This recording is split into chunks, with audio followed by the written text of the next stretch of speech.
Un cordial saludo a todos los oyentes de Radio María. Un día más, con la gracia del Señor, proseguimos el comentario del Catecismo de nuestra Madre la Iglesia. Nos hemos quedado en el punto 2182. Dentro de la explicación del tercer mandamiento, santificarás las fiestas, este punto está ya en la parte final de un apartado que dice sobre la obligación del domingo, el precepto del domingo. Dice así, este punto, 2182. La participación en la celebración común de la Eucaristía dominical es un testimonio de pertenencia y de fidelidad a Cristo y a su Iglesia. Los fieles proclaman así su comunión en la fe y la caridad.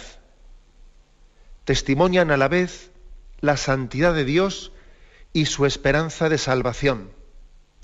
Se reconfortan mutuamente guiados por el Espíritu Santo. Parece pues que este punto se centra un poco en explicarnos para qué nos juntamos en la celebración dominical. La Iglesia nos ha dado un precepto, ¿no?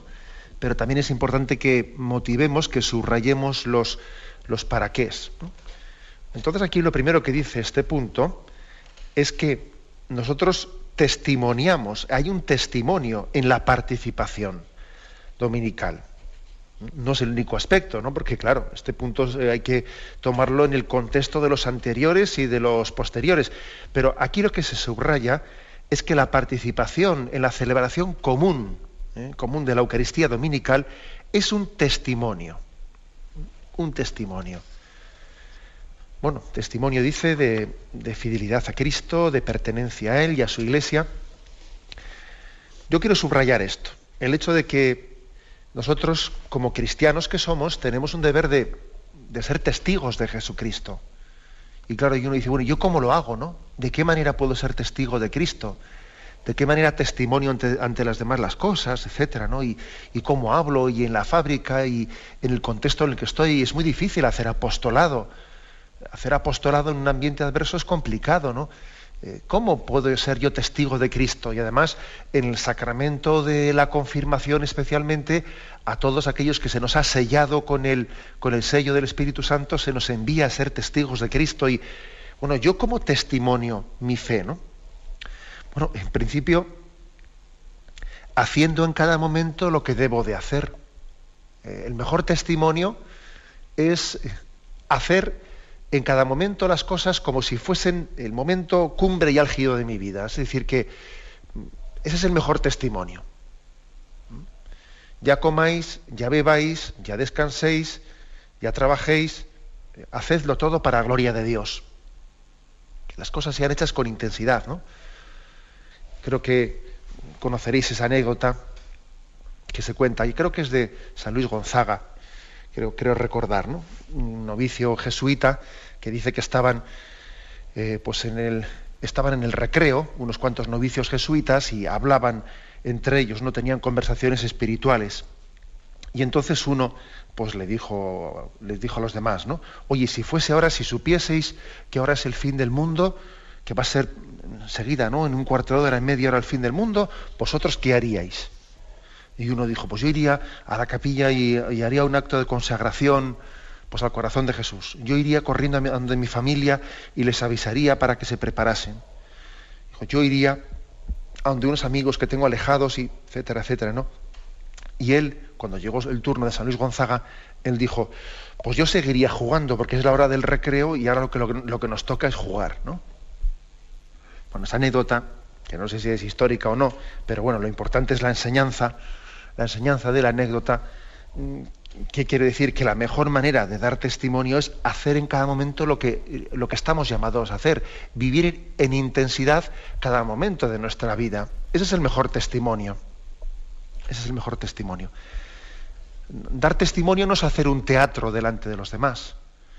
Voy a aparentar que soy bueno delante de los demás, ¿no? Voy a figurar delante de los demás. No. Testimoniar es, de alguna manera, vivir en transparencia ante los demás. Vivir de una manera transparente. Y pedirle al Señor esa gracia, pues de ser humildemente un espejo suyo ante los demás, ¿no? Señor, que quien me mire te vea. Yo no quiero que que los ojos que me miran se queden en mí, sino que ojalá no en mí puedan verte a ti, Señor. Eso es dar testimonio. No es ser un figurín, no.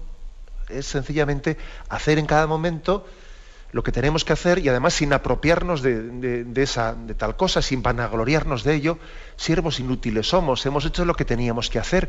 Cada vez que hacemos algo bueno, tenemos que hacerlo con este espíritu, ¿no? Señor, yo soy un siervo inútil, he hecho lo que tenía que hacer. Ahora el colmo es que se me suba a la cabeza o que me vanaglorie de haber hecho lo que debo, ¿no? Vamos, ese sería el colmo. Pues no, pues testimoniar, dar testimonio, pues es ser transparente y en cada momento vivir con intensidad, pues el momento de mi vida como un momento de gracia, mis deberes de Estado, mi vida, mi familia, mi oración, mi descanso, mi trabajo, vivirlo en presencia de Dios y con intensidad de amor. Eso es dar testimonio, ¿no?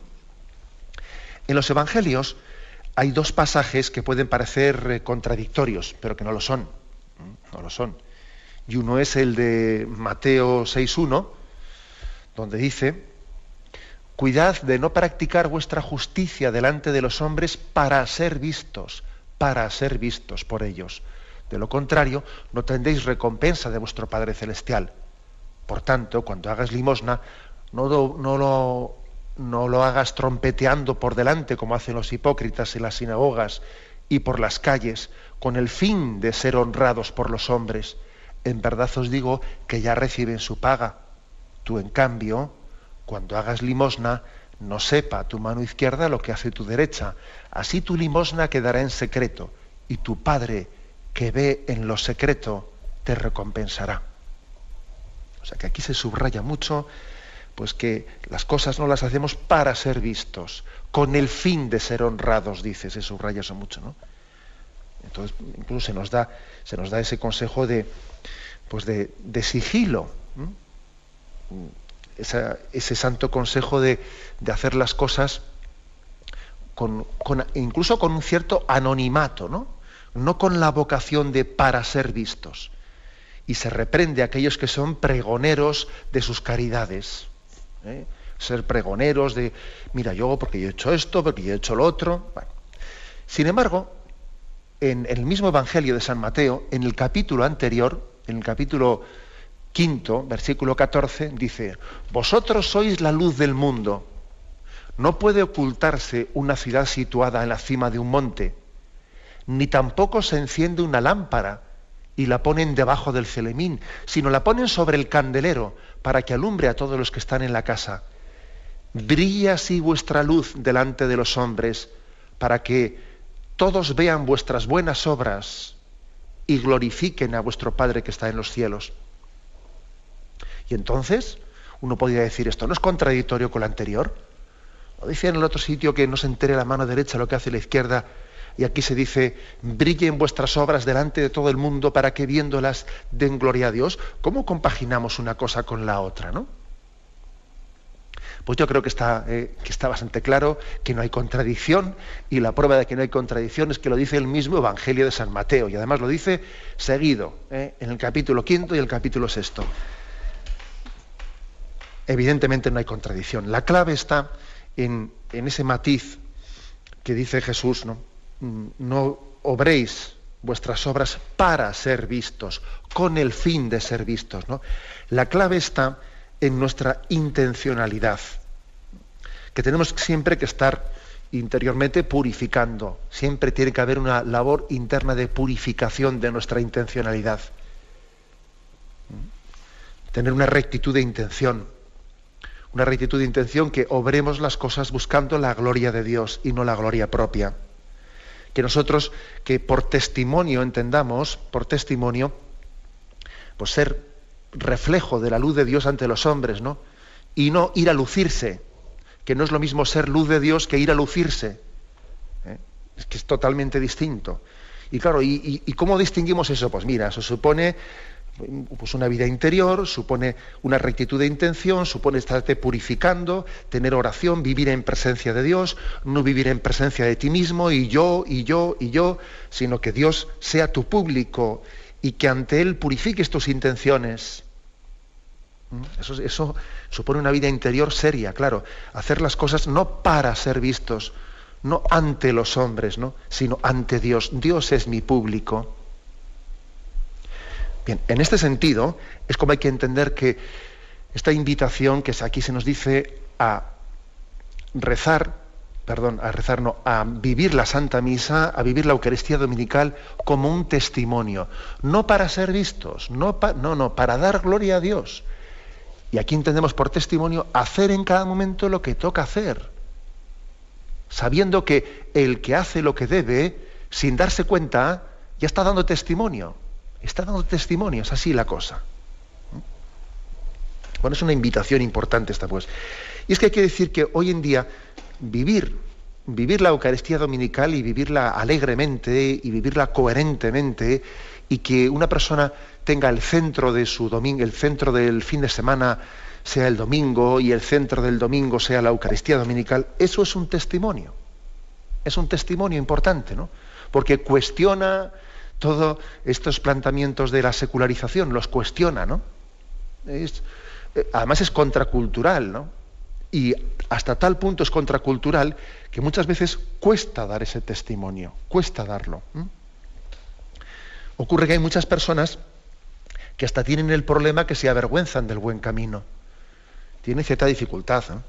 Yo recuerdo que en más de una ocasión he dado tandas de ejercicios espirituales o he asistido, pues por ejemplo, en el puente de carnavales a un encuentro de jóvenes en el Santuario de Fátima, o bueno, pues en distintas ocasiones determinadas, y cuando ves que un joven, pues en los testimonios finales de esos ejercicios o de ese encuentro, con frecuencia dice, bueno, yo tengo que reconocer, estoy gozosísimo de haber venido aquí, estoy encantado, pero tengo que reconocer que he venido contándoles a mis amigos la milonga de que me iba a esquiar.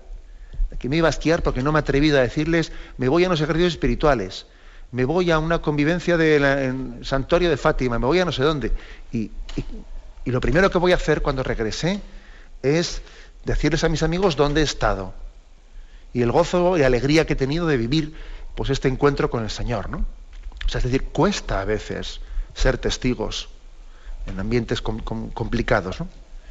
También recuerdo, pues, no hace mucho tiempo, pues, comentando con algunas familias cristianas, ¿no?, y muy cristianas, pues también ciertas tentaciones que habían tenido, pues eso, de que se va todo el mundo de vacaciones y en ciertos ambientes determinados, pues resulta que todo el mundo está fardando, chuleando, ¿no? Y perdonad por la palabra, chuleando de que yo me he ido aquí, me he ido allá, a no sé qué sitio, a no sé qué hoteles, y a no sé qué lugares de veraneo, ¿no?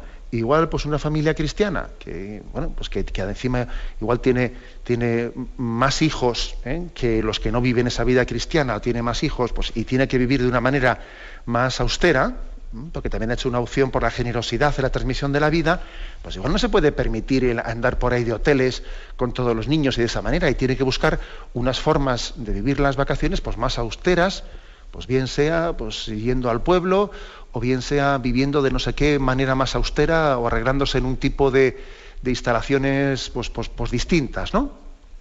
Y me contaban en una familia, pues cómo también habían vivido delante de los amigos, pues igual en vez de decir esto, pues tapamos un poco que hemos estado en este sitio, ¿no?, con todos los niños. Y yo les decía, no lo tapéis, eso es un testimonio muy grande. Si alguno se ríe de vosotros, es que sencillamente eso demuestra, ¿no?, su enfermedad interior. Eso es un testimonio, ¿no? Es un testimonio al que hayáis optado en vuestra vida, pues por ser generosos en la transmisión de la vida, y luego viváis más austeramente, ¿no?, para poder dar más hijos a la vida. Bendito sea Dios, es un testimonio, no lo ocultéis, no os avergoncéis de ello. Hoy en día a veces nos avergonzamos de lo bien hecho, y resulta que aquí lo que es fácil es ufanarse del mal, pavonearse de lo mal hecho. Es tremendo esto, ¿eh? O sea, estamos en un mundo bastante contrario, muy diferente al que el Señor, pues en el entorno de los fariseos denunciaba, ¿no? Claro, en el entorno fariseo, pues existía esa especie de pues tendencia social a pavonearse de que uno rezaba en medio de las plazas. No seáis como los fariseos, que se ponen en medio de la plaza para rezar, para que todo el mundo les vea. Hombre, francamente, hoy casi nos pasa lo contrario, ¿sabéis? Hoy la tentación no es ponerse en medio de la plaza para que todo el mundo me vea rezar. No, la tentación es casi la contraria. Casi la contraria. Que estoy yo allí, pues igual, escondiendo el rosario para que nadie me lo vea. Eso no quiere decir que no haya una tentación farisaica. Siempre la ha habido y siempre la habrá.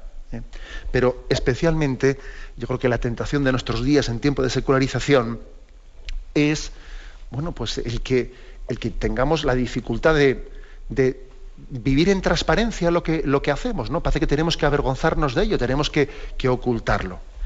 Por eso, el acudir y vivir intensamente la Santa Misa del domingo es un testimonio que tenemos que hacer como esa lámpara que está puesta no debajo del celemín, sino sobre el candelero, para que alumbre a todos los que están en la casa y todo el mundo la vea. Y si, por ejemplo, tenemos situaciones de quedar con los amigos, o de que nuestro hijo va a casa de no sé quién, o esto o lo otro, o un plan común con la familia, que hay otros que no van a misa, pues nosotros lo que tenemos que hacer es, sin avergonzarnos, decir desde el principio, pues que, bueno, nosotros queremos ir a misa y entonces a ver cómo nos arreglamos para que en este plan nuestra misa pues se viva. Y si ellos quieren venir, que vengan. Y si no, vamos nosotros y ya está. Porque a veces por no decirlo, como decía un amigo mío, más vale ponerse una vez rojo que 20 veces amarillo. O sea, más vale ser claro, ser transparente. Oye, mira, yo el domingo en ese plan que hagamos, yo como quiero ir a misa, pues me voy a informar a ver por aquel lugar qué iglesias hay.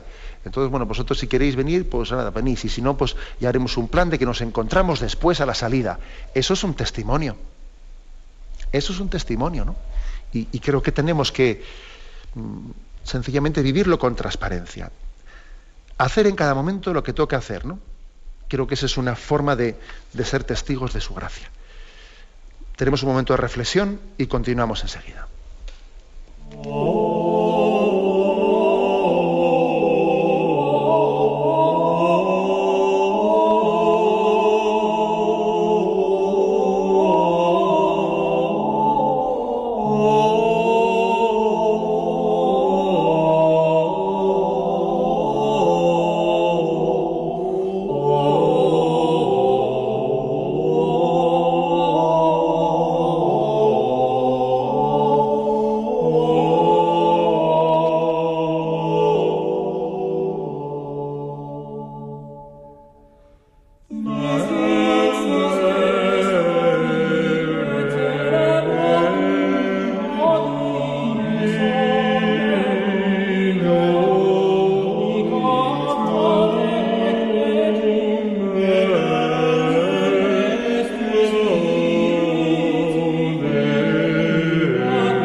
Continuamos la explicación del punto 2182, donde se insiste en que la participación en la Eucaristía dominical es un testimonio. Dice testimonio de pertenencia y de fidelidad a Cristo y a su Iglesia. Es decir, vivir la Santa Misa es una ocasión ideal para decir: yo soy de Cristo, Cristo es mi Señor y no tengo otros señores. No podéis servir a dos señores, ¿no? Dice el Evangelio: mi Señor es Jesucristo, la Iglesia es mi madre. Y es un momento, yo diría, inmejorable para testimoniarlo. No podéis servir a dos señores, no podéis servir, pues eso, yo tener a Cristo por Señor y tener a un partido político por Señor. No, yo tendré mis ideas políticas, pero en un momento determinado yo sé que en mí lo que prima es mi adhesión a Jesucristo y a la Iglesia.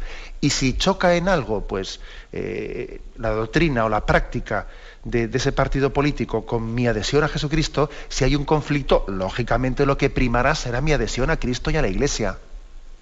Lo que no voy a hacer es tener en virtud de una obediencia, que no debo tener una obediencia, ¿no?, a unas ideas políticas, pues resulta que voy a estar yo criticando a mi madre iglesia porque han tenido una especie de choque con un partido político, con lo que sea. Yo no tengo dos señores, Dios y la política, o Dios y el dinero, o Dios y el fútbol, no. Es decir, mi único Señor es Jesucristo.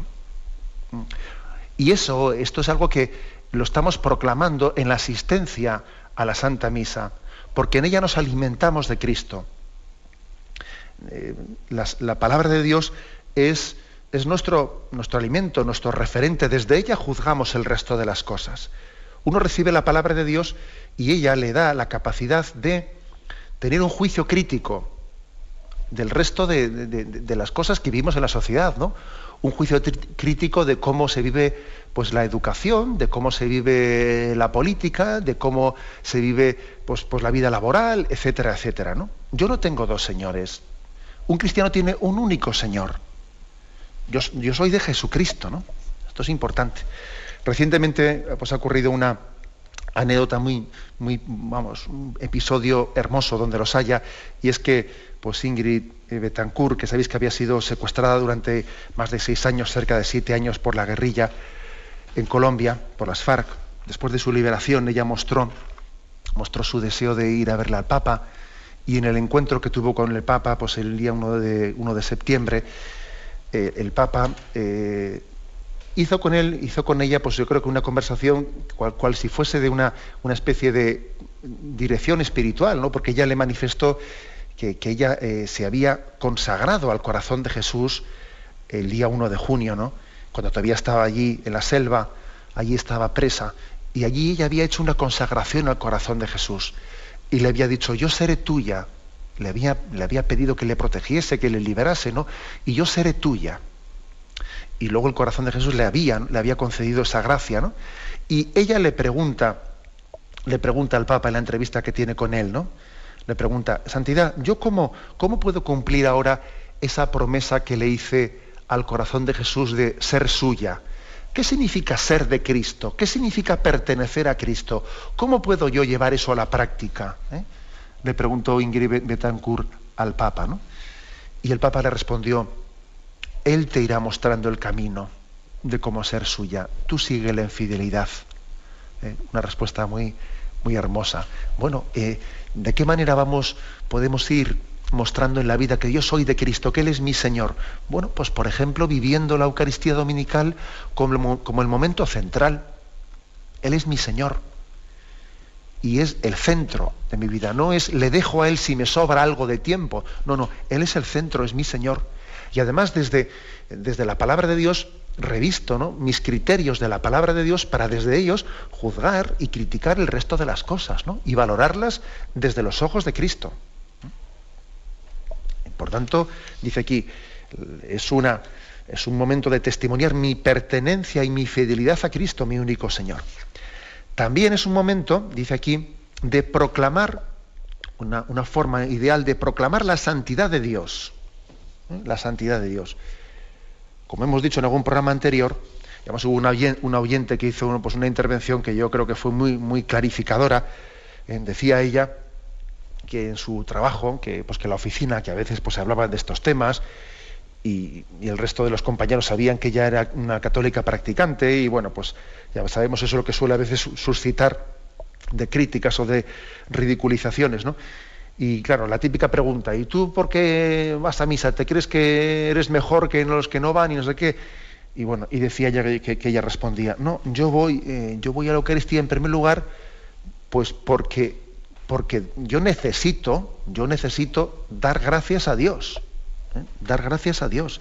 Es decir, nosotros acudimos a la Santa Misa como una ocasión inmejorable de proclamar la santidad de Dios.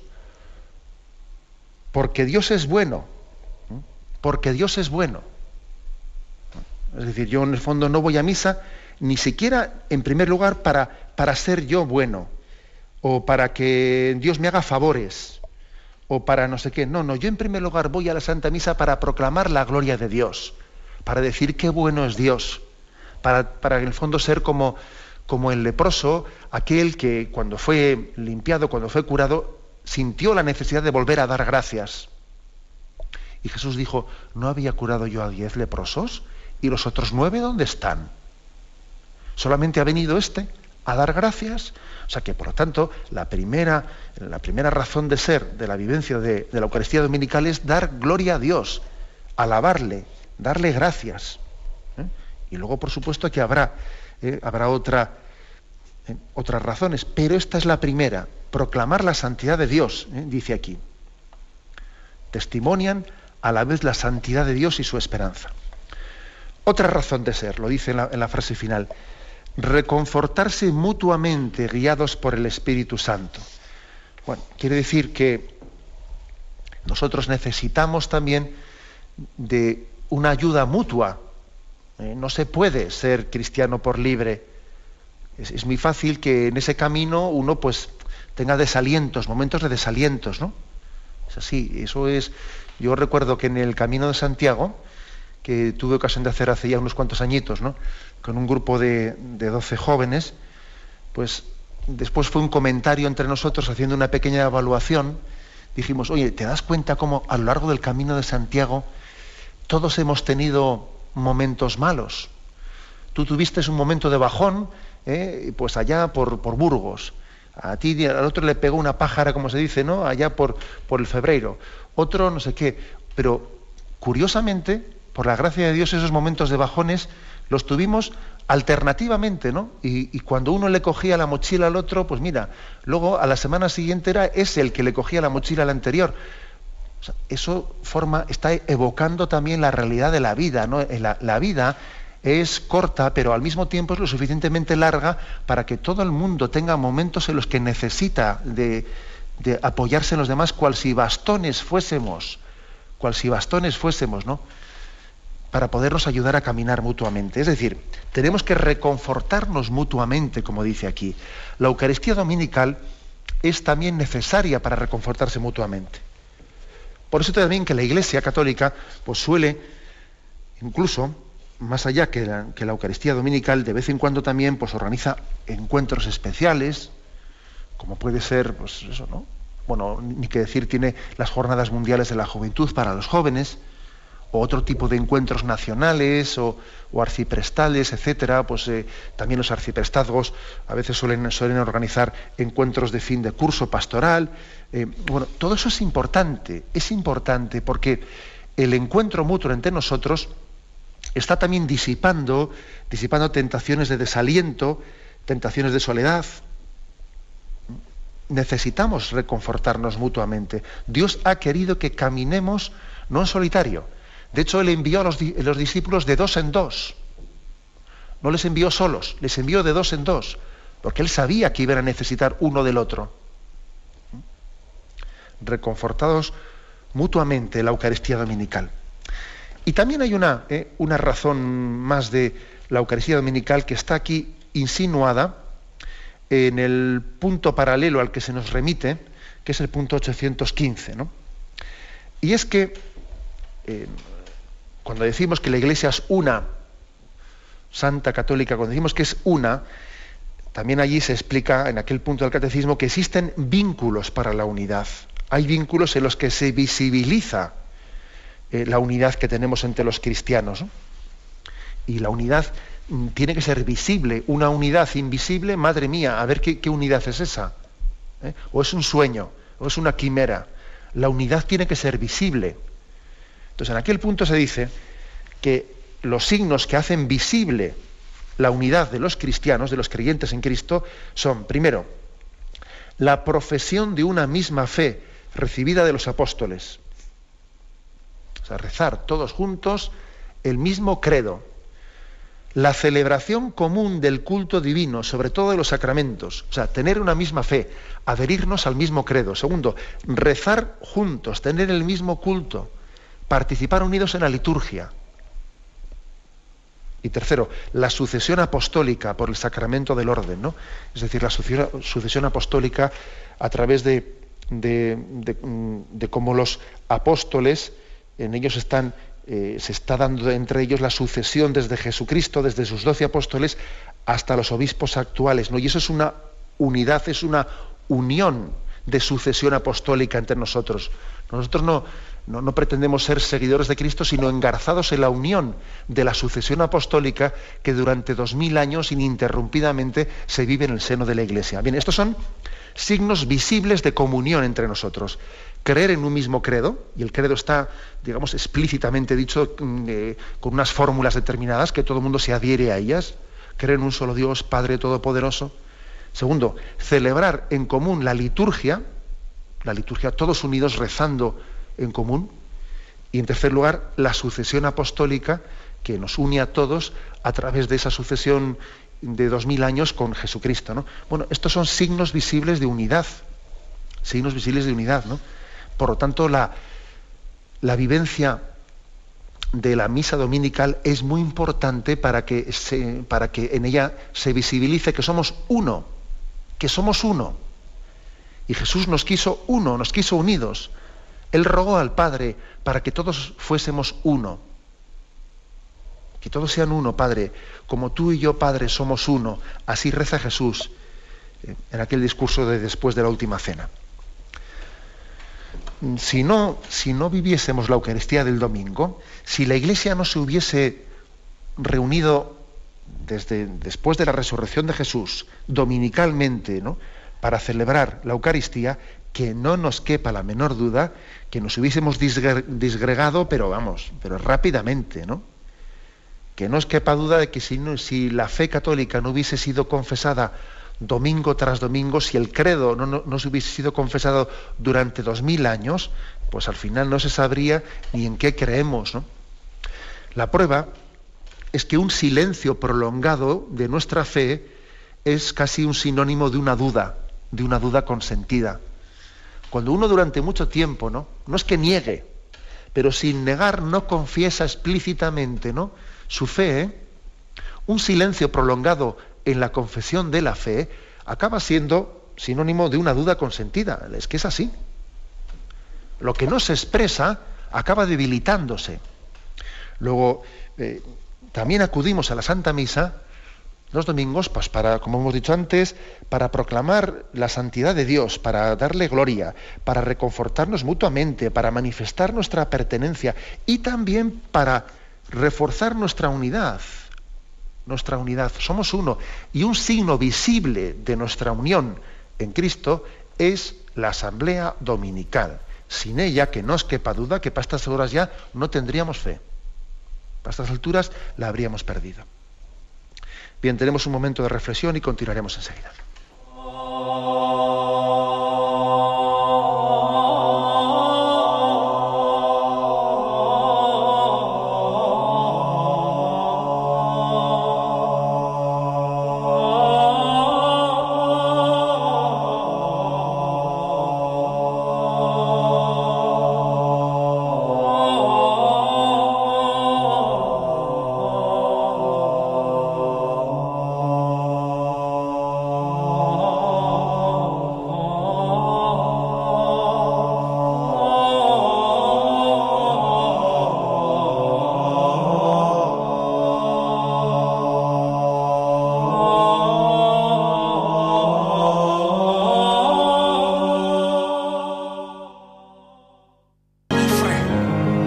Radio María, la fuerza de la esperanza.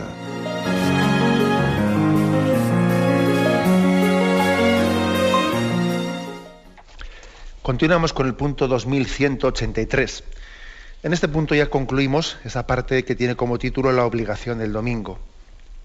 Este punto 2183 habla de algunos casos especiales que también es bueno que los afrontemos y los mentemos. Dice: cuando falta el ministro sagrado u otra causa grave hace imposible la participación en la celebración eucarística, se recomienda vivamente que los fieles participen en la liturgia de la palabra, si ésta se celebra en la iglesia parroquial o en otro lugar sagrado, conforme a lo prescrito por el obispo diocesano, o permanezcan en oración durante un tiempo conveniente, solos o en familia, o si es oportuno, en grupos de familias. Bueno, como veis, habla del caso hipotético, pero vamos, que es un caso real, que se da en muchos lugares, ¿no?, donde no hay Eucaristía dominical, especialmente en lugares de misión, ¿no?, pero también en algunos lugares de España, pueblos pequeños, en los que igual no en todos los pueblos pequeños hay Eucaristía dominical. O sea, está hablando pues de un caso real, no un caso inexistente, no, un caso real, ¿no? ¿Qué hacemos, ¿no?, en el caso de que falte el ministro sagrado? Dice, se recomienda vivamente, por lo tanto no es que exista un precepto, no es un precepto, es un mandato, es una recomendación muy viva de la Iglesia, de decir, sería el ideal que aunque no esté el sacerdote para celebrar la Eucaristía, los fieles se junten y entre ellos pues celebren una liturgia de la palabra, es decir, proclamen la palabra de Dios, puedan orar en común, incluso si hay una persona que está debidamente autorizada para ello, también puede distribuir la comunión, la Eucaristía que haya quedado reservada de Eucaristías anteriores, ¿no? Eso también podría ser. Pero bueno, incluso aunque no se distribuya la Sagrada Comunión, tiene mucho sentido el que los fieles se unan para celebrar una liturgia de la palabra. Porque aunque es verdad que allí no ha tenido lugar la Eucaristía, no se ha celebrado la Santa Misa, no se ha renovado el sacrificio de Cristo, pues esa asamblea, la comunión que en ella se ha creado, tiene un gran valor. Tiene un gran valor. Es el pueblo de Dios que camina en ese lugar. Y además, estando allí presente, de alguna manera, en primer lugar, piden a Dios que pueda haber más ministros para celebrar la Eucaristía, que no es poco, que no es poco. Recuerdo haber escuchado yo pues algunos católicos que vivieron, ¿no?, aquellos años duros en la Europa del Este, años de persecución, años en los que la gran parte del clero estaba pues en prisión, estaba perseguido, estaba huido, y en muy pocas celebraciones dominicales, en donde casi de una manera furtiva o clandestina se juntaban los cristianos, los católicos y los ortodoxos, podría haber allí pues un sacerdote presidiendo la celebración, ¿no? Y recuerdo el testimonio pues de uno de ellos que nos contaba cómo ellos en aquellas celebraciones cuasi furtivas ponían una casulla y una estola, la ponían allí en un asiento presidiendo, como diciendo, nos falta sacerdote, pero bueno, aquí ponemos esta casulla y aquí ponemos esta estola, un signo de que también invocamos a Dios, ¿no? Soñamos, suspiramos, deseamos que llegue un día en el que también aquí podamos celebrar la Eucaristía. Ahora, como no podemos hacerlo, bueno, pues nos contentamos con juntarnos entre nosotros y proclamar que somos Iglesia, y recordar lo que dice el Señor, donde 2 o 3 están unidos, allí estoy yo en medio de ellos, ¿no? Y nuestra reunión está intercediendo para que también llegue el día en que se celebre plenamente la Eucaristía. Y nos unimos a todas las Eucaristías y vivimos esa comunión que existe, ¿no?, en el cuerpo místico que es la Iglesia, y hacemos un acto de comunión espiritual. Cuando no podemos recibir al Señor sacramentalmente, hacemos un acto de comunión espiritual. Ojo, que en una comunión espiritual bien hecha se puede recibir muchas gracias de Dios, y muy intensas, Por eso tiene sentido, claro que tiene sentido, ¿no?, el que los cristianos se junten. A veces ocurre, y permitidme así alguna especie de consejos prácticos, que en ese tipo de reuniones, pues claro, como nos conocemos todos, y como cada uno sabe los defectos del otro, pues empieza una especie de cierto sentido de respetos humanos, ¿no? ¿Y quién dirige esa celebración? ¿Qué va a ser? ¿La María? ¿La Mari Carmen? ¿Va a ser Juan? ¿Va a ser el tío Antonio? ¿Va a ser no sé quién? Que ya le conocemos a cada uno aquí sus defectos, y entonces parece que nadie quiere ponerse allí. Todos son creyentes, pero claro, entre ellos que hay alguien que dirija esa liturgia de la palabra, comenzamos ya con respetos humanos y con vergüenzas, ¿no? Y es que si pone uno, le van a decir a él, este que va de cura, se piensa él que él es mejor que no sé quién. A veces, por desgracia, esta especie de respetos humanos suele impedir bastante que en estos lugares donde no hay Eucaristía, alguien se ofrezca pues a dirigir, ¿no?, humildemente, ¿no?, a dirigir pues unos rezos, unas oraciones y la liturgia de la palabra, porque los respetos humanos pueden primar, ¿no? He ahí una cosa que tenemos que estar atentos a ella, ¿no? Valorar mucho a las personas, a los voluntarios que se han ofrecido pues para poder dirigir esas liturgias de la palabra, valorarlos mucho, y no caer en esa especie de mirada escéptica o que no sé si en el fondo son un poco de celos o yo qué sé es eso, ¿no? Es decir, ojo con eso, que el demonio que es malo y es capaz de sembrar cizaña siempre en todos los lugares. No tener esa mirada escéptica y colaborar cada uno en la medida de sus posibilidades y evidentemente pues siempre será más imperfecto, etcétera. Otro defecto que también suele ocurrir, que a veces indebidamente a eso se le llama misa. No le llamemos misa. Si es una liturgia de la palabra, es una liturgia de la palabra. Igual hay una religiosa pues que gracias a Dios pues puede pasar por el pueblo y hace una liturgia de la palabra pues ese domingo, un sitio en el que no está, y algunos dicen, pues la misa de Sor Luisa, a mí me gusta mucho esa misa. Incluso alguno dice, a mí me gusta más que la misa que celebra cuando viene el cura. Pues mal dicho, no le llames misa porque liamos las cosas y cada cosa es cada cosa. Una liturgia de la palabra es una liturgia de la palabra. O sea, es decir, la liturgia de la palabra no debe de suplir a la misa más que cuando no hay más remedio. Cuando no hay más remedio, ¿no? Tampoco tendría sentido que pudiendo haber pues misa un domingo determinado, porque resulta que igual ha venido un hijo del pueblo que es un misionero, etcétera, pues no la celebremos porque como nos hemos acostumbrado a que hay una liturgia de la palabra, pues aunque haya un misionero no celebramos la misa. Eso es ridículo. Es ridículo porque esas celebraciones especiales, pues son eso, celebraciones especiales a falta de la posibilidad de celebrar la Eucaristía.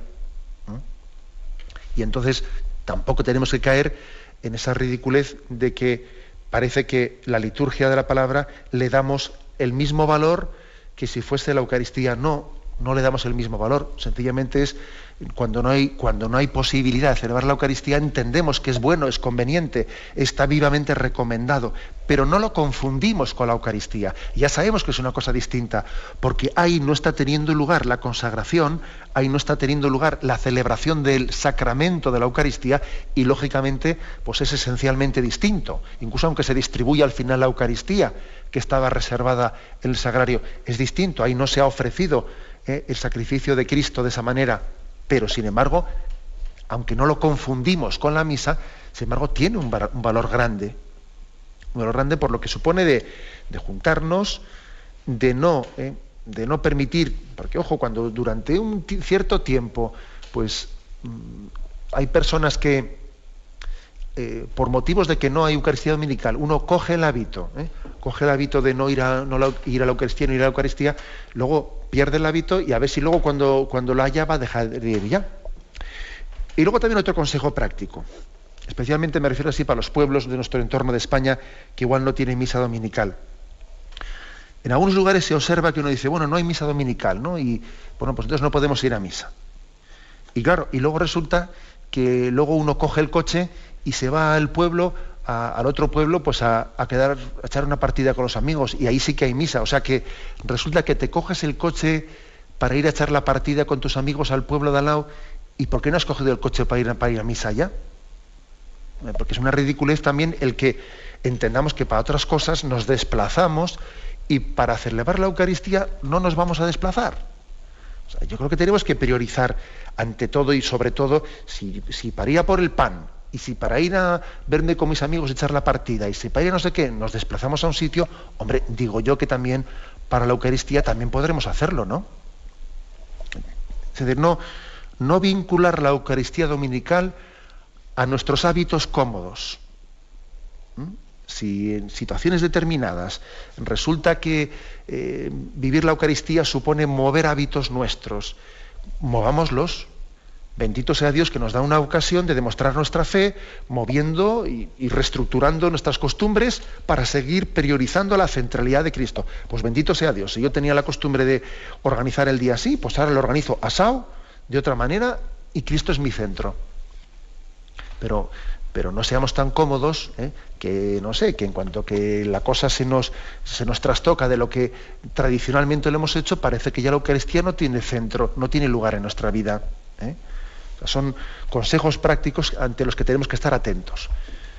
Porque lo que es impresionante es que, bueno, pues como en otros lugares, pues existiendo muchísimas menos comodidades, ¿no?, para vivir la Eucaristía dominical, pues hay personas que dan testimonio de amor y de fe impresionante, pues acudiendo a la Santa Misa en condiciones muchísimo más precarias que las nuestras, ¿no? Y viven la centralidad de la Eucaristía del domingo. Luego nosotros, yo pienso que a nivel global, pues pecamos de comodidad, pecamos de comodidad y de poca prontitud a ser capaces de mover pues nuestros horarios y nuestras costumbres para darle al Señor la centralidad que tiene que tener en nuestra vida, ¿no? Que Cristo sea nuestro centro, ¿no? Que la Eucaristía pues sea el momento álgido, el momento cumbre del domingo en torno al cual vivamos nuestra vida. Lo dejamos aquí y ahora queremos dar paso a la intervención de los oyentes. Podéis llamar para formular vuestras preguntas al teléfono 917-107-700. 917-107-700.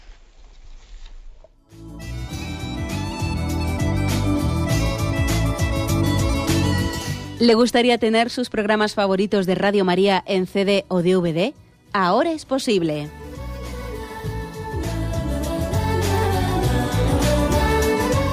Le sugerimos que primero se informe en qué formato de audio lo puede escuchar en su equipo, DVD o CD, teniendo en cuenta que no todos los lectores de CD pueden reproducir el formato digital MP3 en el que enviamos nuestros programas.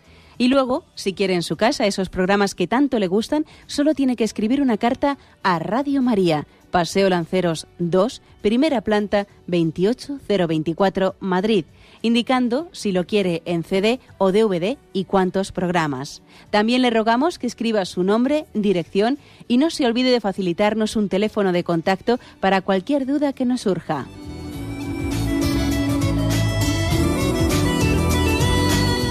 Radio María, más cerca de usted.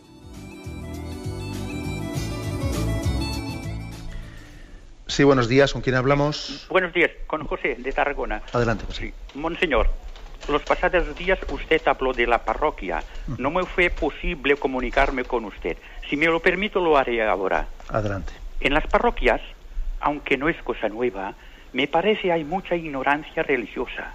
No tan solo en las personas que poco practican, también entre los feligreses de misa dominical. Se nota gran ignorancia. Solo hay que ver en la misa a la hora de comulgar. La mayoría se levantan para ir a recibir la comunión, pero raras veces se ve a alguien a confesarse. En las parroquias, los seglares generalmente no nos enteramos de lo que dicen los obispos o el Papa, ni lo de que sucede en la Iglesia. Y si no hubiera sido por otros medios, hoy todavía muchos seglares no sabríamos que en el mes pasado de julio hubo un encuentro mundial de la juventud con el Papa. Uno se pregunta, ¿por qué en las homilías de las misas parroquiales, en vez de rondar tan a menudo en lamentaciones, repulsas, exigencias, etcétera, no se nos habla principalmente del significado y valor de la misa, del sacramento de la penitencia, del sagrario y de la oración? Da la impresión que las parroquias son centros de cristianos mal acabados. Entonces, hay que extrañarse que haya pocas familias auténticamente cristianas. Y si no hay familias cristianas, ¿es de extrañar que haya pocas vocaciones? De acuerdo, le agradecemos su intervención. Bueno, yo confío en que, pues ese problema, esa percepción o sensibilidad o sensación que tiene el oyente, pues no confío en que no sea una situación generalizada entre nosotros. Pero es cierto, yo creo que muchas veces la mejor catequesis, ¿no?, sería explicar la propia liturgia, por ejemplo, ¿no? El que a veces dedicásemos también una parte, ¿no?, de nuestras homilías a explicar la liturgia, el sentido de la liturgia. Y también creo que es acertado lo que ha dicho el oyente, en que también creo que es bueno que en las celebraciones dominicales nos hagamos eco o también tengamos una especie de vivencia al unísono con ciertos acontecimientos que vive la Iglesia. Por ejemplo, el próximo domingo el Papa está en Lourdes, ¿no? y es el 150 aniversario pues de las apariciones en Lourdes y es un acontecimiento mundial. Yo creo que lo lógico sería que lo mentásemos, que nuestras... Yo me imagino que la mayoría de las Eucaristías se menta, y si hay una petición pues por esa presencia del Papa en Lourdes y por nuestra... Bueno, yo creo que es bueno que la Eucaristía dominical tenga también un eco en ella de las vivencias de la Iglesia universal. Creo que es bueno. Bueno, adelante, vamos a pasar a un siguiente oyente. Buenos días. Buenos días. Buenos días. Adelante, le escuchamos. Bien. Yo le voy a contar una experiencia real, a ver cómo usted la interpreta. Vamos a ver. Resulta que una persona que iba precisamente por una aldea de aquí de los pueblos de España, y una tarde quería escuchar misa, pero no tenía cerca iglesia. Bueno, andandito se dirigió a una aldea cercana por allá, sobre las 4 de la tarde o 4 y algo, y no había nadie. Entonces decidió volverse para atrás. Pero esto, que al volver la cara, vio que salía de una casa una señora mayor. Pero no se atrevía a decir nada porque, en fin, el pudor humano, el miedo, el que dirán, en fin, se volvía. Pero oyó una voz en su conciencia que le decía, vuélvete. Pero esta persona no quería. En fin, así varias veces, vuélvete, te lo mando yo. Total, bueno, voy. Él creía que le hablaba a alguien, dice, bueno, si me manda Dios, pues yo voy. Y entonces se volvió, le preguntó a la señora, mire usted, vengo a oír misa. Dice, no, aquí misa no hay, hijo, la misa aquí es los domingos. Oh, qué pena, que para acá, que para allá. Y a esto que empezaron a salir más personas, hasta 5, 3 hombres, 2 mujeres.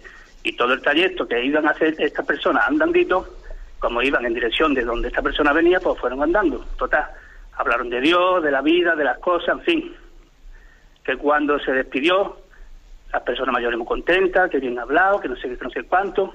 Y esta persona dice que cuando ya se alejó de los demás, le entró una especie de gozo muy fuerte por dentro de su interior, que avergonzado se tuvo que arrodillar, dice, entre los ramajos, en fin, y que sintió como un incienso que salía de su corazón, con un gozo tremendo que nada más que alcanzaba a decir, Dios mío.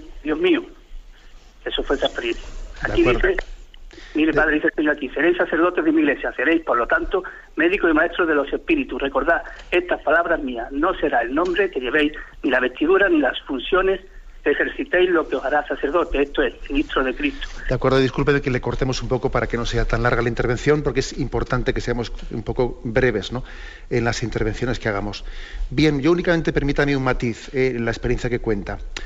Creo que hay que tener un poco de cuidado en esa especie de experiencias de que yo sentí una voz y entonces vino, dijo, etcétera, porque también podemos en ello muchas veces confundir la experiencia religiosa con las sensaciones que podamos tener psicológicas, O sea, es decir, nuestra fe en Dios no debe de estar muy sustentada, apoyada en supuestas sensaciones que hemos tenido o en supuestas locuciones o cosas por el estilo. No, la fe tiene que ser la adhesión a la revelación pues propuesta y magisterialmente por la Iglesia.